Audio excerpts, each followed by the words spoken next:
With everyone limited in stamina and magical power, there were constant breaks, which also became part of the game that was played between Karl and the mages. He would sit down to recover, but still swat at attacks if someone got lazy, and an attack was particularly weak or slow-moving. In the eyes of the supervisor, the lone teacher assigned to watch over the dozen mages in this class, it was the best motivation that they had seen in months. None of these students were good at self-motivating, and their abilities weren't strong enough to get them a personal instructor, even one at the low level that Sergeant Rita had reached. To his trained gaze, the warrior with rending claws was likely to overtake her in power by the end of his first semester, while she had taken 3 years to make it to the middle of ascended rank combat power. Sergeant Rita was no genius when she had to learn magical powers, but she was a great martial artist, and from what he could see, a superb teacher. Not only had she motivated her own student, she was motivating them as well. Karl and the others trained together until lunch, after which the mages would be moving to theoretical training to help them learn new spells, and Karl would be moving on to either close combat training or theory classes on how to care for a magical beast and research assignments on the chances of increasing its power more than its species would normally allow. Come with us for lunch.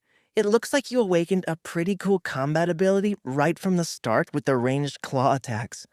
Most warriors are boring until they're at least reaching the end of the awakened rank, and they can start to hit targets more than 2 meters away from them.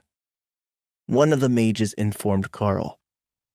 She was a tall and buxom blonde, but with the growth spurt that he had undergone the last few days, she was only a little taller than he is now, and Karl had hopes that he would reach an acceptable height before he had enough classes with others that his reputation as a shorty would precede him. At the very least, everyone seemed to respect his abilities, and thankfully, during the lunch, none of them seemed to notice that Karl covered an entire plate of raw meat in a drizzle of mana-infused monster blood, or that it simply vanished into thin air. They were all more eager to discuss the ways that they had thought of to use their spells to get around his defenses. I think that if we can increase the speed and fire them as double balls instead of a single, we can at least get one through to the target. Better if you send them a few meters apart, so that the other claws don't hit. Or better at slightly different speeds, that will make it harder to guess when they will arrive. Another mage sighed. His specialty was ice, and he had a terrible time getting the ice shards to hit the target when they were so easily knocked off course. This is a different cafeteria than I'm used to. Where are we? Karl asked. Oh, this is the cafeteria in the mage district. There is another in the warrior training as well for students who were a long way from the dorm cafeteria at lunch. The foods at each are totally different because they are specialized for the different groups. The warrior one has more nutrition-based options designed to build muscle, while ours is more mana-rich. The one at the dorm is a mix of everything, but mostly it's used by the students who study in their dorms all morning, the non-combat elites. That's good to know. I have to train every day, but today I definitely need the extra mana. I'm Karl, by the way. Molly, the blonde explained. Formerly known as Gertrude Dingwall, one of the boys teased. But now I'm Molly. It's on my ID card. The blonde replied in an annoyed tone. You don't have to put your real name on the sheet, you see. She asked if she could change it when she was on the train, and the guard said they'd call her anything she wrote there. Legend has it that some prankster a few years ago was known as Tater Salad for an entire year before he could get his card changed. One of the other mages informed Karl with a giggle. Hawk sighed in contentment as he feasted on the upgraded lunch package, courtesy of the red sauce that the not-so-evil lady had left for him. And Karl sat and joked with the mages for an hour before Sergeant Rita came to inform him of his next training task. We will see you all tomorrow morning. But for the afternoon, Karl has actual combat training to do. He might have a ranged attack magic, but the Academy has determined that he is still a warrior class. The mages made praying motions, wishing Karl the best of luck on surviving warrior training as well as ranged casting practice in a single day, then slowly made their way to theory classes with a renewed motivation to learn new spells that would get past his defense. Karl had been getting better all morning, but they all had thoughts on how to evade his defensive abilities. As they walked out across the grounds, Sergeant Rita smiled at Karl's concerned look. Relax, it won't be so bad.